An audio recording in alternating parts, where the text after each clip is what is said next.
we're finally on our way. It's a lot of things sort of holding us up at the end, but we've managed to get everything done. And I think you left some broken hearts behind, but Cape Town's been really fantastic. Really enjoyed it. Climbed the mountain and climbed Signal Hill and Lion's Head and all those things. So had a lot of fun. And yeah, I'm going to miss Cape Town, but pleased to be on my way. Awesome.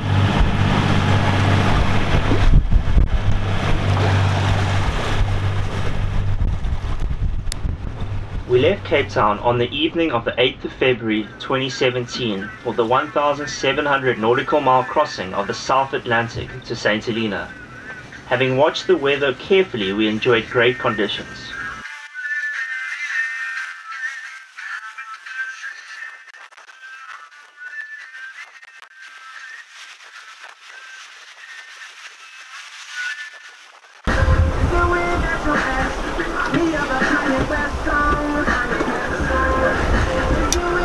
Enough filming, can we eat now?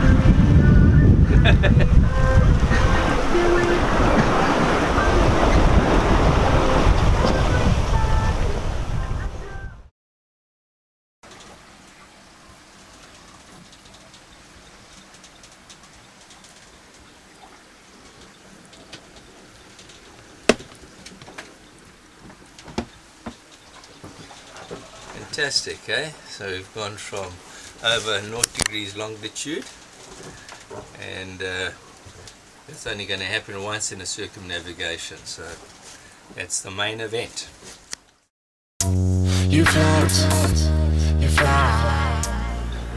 Continuous access to weather over satellite internet helped us navigate around the South Atlantic high pressure system, which allowed us to sail the whole way, whereas other boats leaving at a similar time that took a more direct route were stuck without wind for a few days. Very special day. We've attempted to make our bread for the first time. Not quite sure how the amounts change from weights to volume, so we've taken quite a guess at various things, and this is our first attempt. And don't even know if it's cooked right through, so we're going to do a cut here, and if it's not quite up to scratch, leave the glasses to stick the knife in. We'll just do a little cut, and not too bad. Maybe could have cooked for a little bit longer.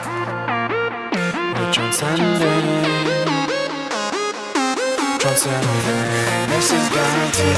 The song is such a free.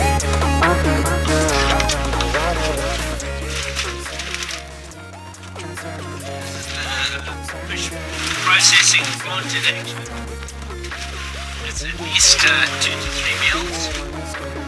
Not healthy.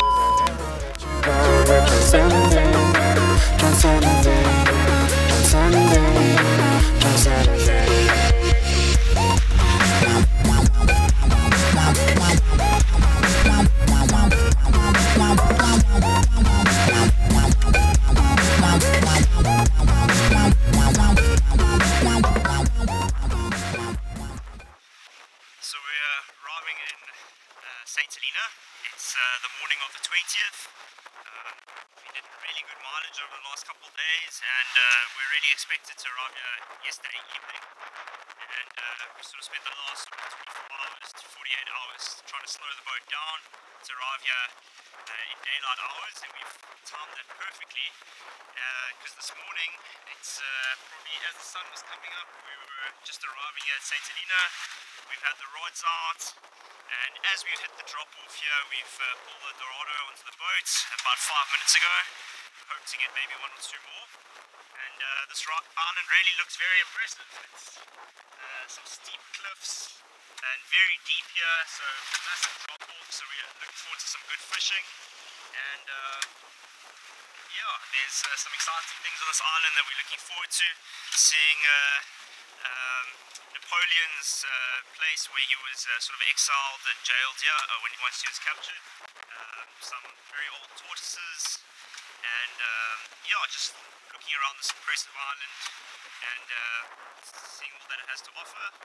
We also have a couple jobs to do, and so that might take us a day or and a bit to sort out, and then look at leaving maybe in 3, maybe 4 days time. But it's very exciting that we've arrived at our first landfall.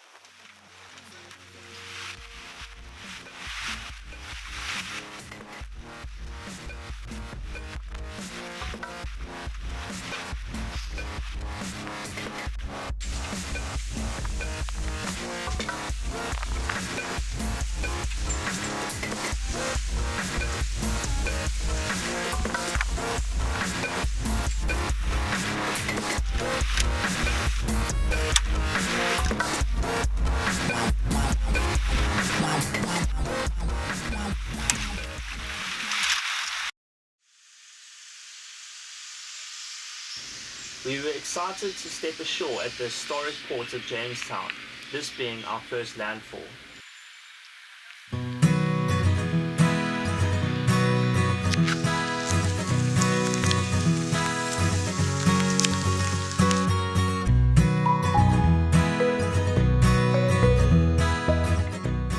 Many of the buildings built by the East India Company in the 1700s survive and give the town its distinctive Georgian flavour. Leading steeply out of town is the Jacob's Ladder, comprising of 699 steps, connecting Jamestown and the suburb of Half Tree Hollow at the top of the hill. You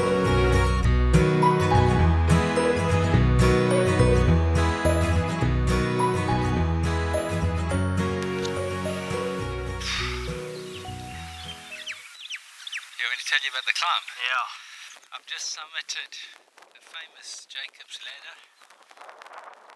It comes with a health warning. I think there's 6,000 stairs in it. And 600. 600. I had to stop a few times. Matthew jogged up. And yeah, only nice thing when you get to the top here is that you get a nice view of our boat.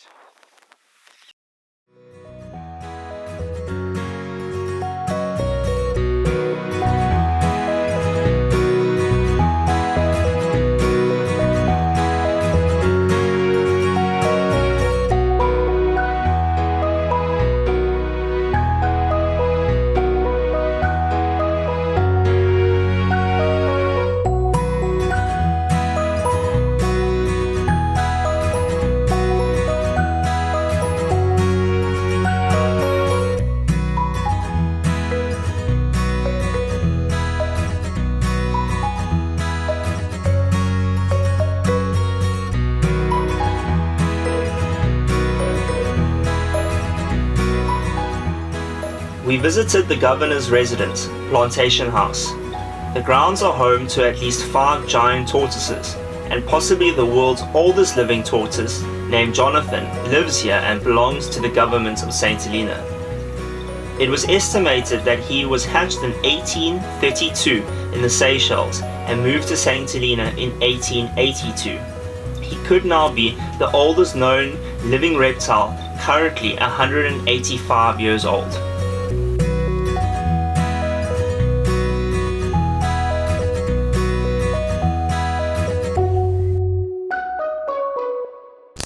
With gunpowder, ball and shot. The magazine is formed from vast stone vaults. This is the magazine for all the gunpowder.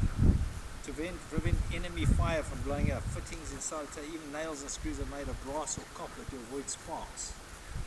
There are never any windows helping to keep enemy fire out.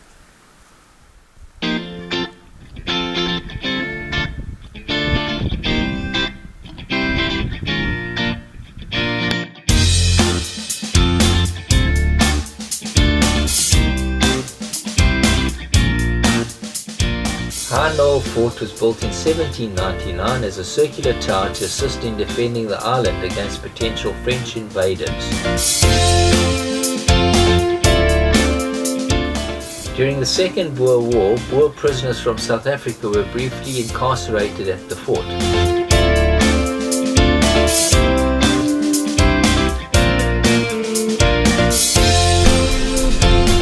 We hitched the ride back into town with some friendly locals along a tight and winding road.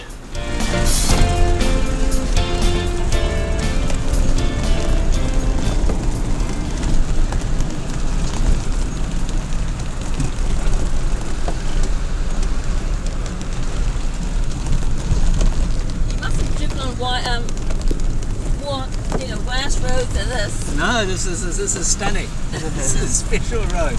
How do you know when there's another car coming up or down? You gotta just wait. You can sort of see the distance. Okay.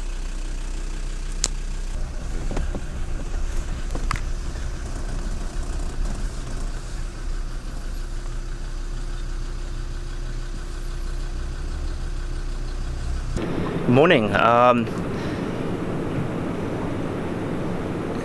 Today we this morning doing a couple of running repairs. As you can see here, we've got ropes all over the place. We've had a bit of wear on some of our halyards, and the staysail halyard got worn through and pulled down through the mast, unfortunately. So we've made a bit of a temporary plan, and we're running the halyard on the outside of the mast through a block. And then at the same time, we also had how it wore through was against rubbing against a pole topping lift, which was also a bit worn. So we've now replaced both. We have a lot of spare rope, so replaced both, new halyard, new pole topping lift, and just sorted out and gone over all of our halyards and sheets and all that, just to make sure that we don't have any wear in any other spots, and something that we need to keep an eye on. Yeah, so we have a lot more spare ropes over here, as you can see. And then over here, with Dad working, we had to put a hole through one of the plates in order to get the a block there. And then you can see there that new white and blue rope there is running to the second spreader, and that's our staysail halyard. So now we're just measuring that up and going to cut that to the right length.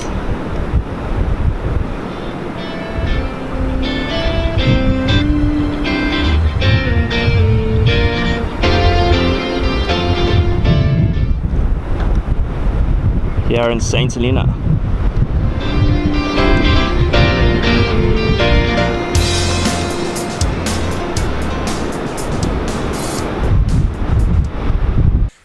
We're at Longwood, Napoleon's house that he died in, and Matthew had a look through the front door and saw the snooker table that he had his body laid out in. We're standing in the gardens here. We've got his, I think it's a bird cage that's been protected behind screens. It's a very ornate bird cage, and we've got a sunken gardens that, I think, being a short fella that he was, he didn't like people walking past him. I think he used to garden himself, and then the taller guys walked down there. But a lovely view on virtually both sides of the island, and off in the distance, it's quite a long way in this direction, would be the new airport installation. And yeah, nice sunny day, and in fact, lovely. Luckily we got a taxi ride up here. We were going to walk, and quite a hilly island, so we were lucky to get a ride up, because it's quite a strain walking up here.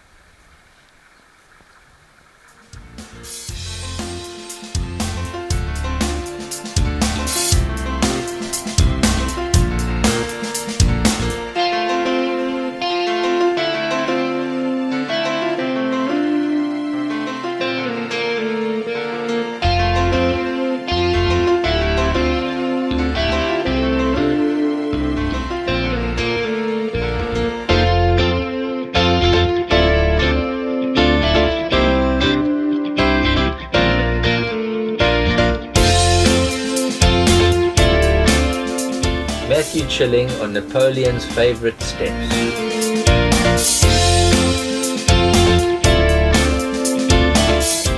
Here is the new and controversial airport, which has been plagued with issues of wind shear, limiting the size of planes that can land here.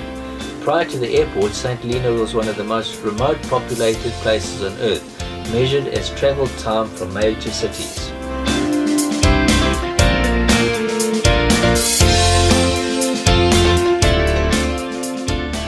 Popular and well-known yachty hangout, Anne's Place.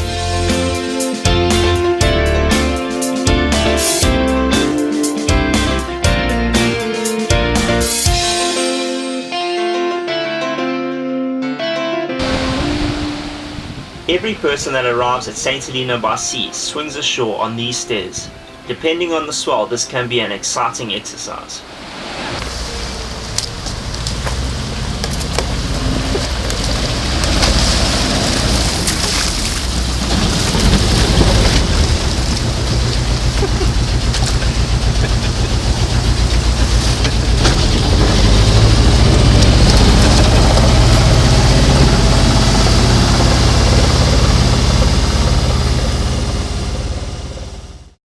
we just set off from St Helena. It's behind us here on our way to Ascension. We were anticipating 10 to 15 knots of wind, and in actual fact we got virtually nothing, so we're motoring and we're taking benefit of the motoring to make water at the same time, and the system seems to be working well. I think we're making something like 150 liters an hour, so we're managing to really fill our tanks up at speed. We've had 3 very active days on St Helena. We've climbed Jacob's Ladder both up and down, been to High Knoll Fort and to the governor's house to look at the old tortoise, and we went to Napoleon's house and then walked down over the golf course from there and had a good view of the new airport. And wherever we've been, it's just been amazing, is the generosity of people. Matthew is a past master. He just sticks his thumb out, and everybody, the first car that comes by, everybody just picks you up and very happily takes you anywhere not anywhere you want, but wherever they're going, they happily take you along. And it's really been interesting to chat to the locals and hear their unique accent and have an insight into how they live, which I think is really special. The population here is growing. I believe it's something like 4,000 people. Is that right? I think around about 4. And but a lot of the people, the youngsters, are off on the Falkland Islands and Ascension Island working and making some money. But I think we've been lucky enough to see St Helena before it really booms, because once they sort the airport out, I really believe the nature of the place will change. So it's been really special to absorb the history here, and we went to the museum and just see how the Boers were here, and certain of the Zulu kings were exiled here, as well as Napoleon. So it's got a really interesting history, and the buildings are interesting, and I've really enjoyed being here with Matthew.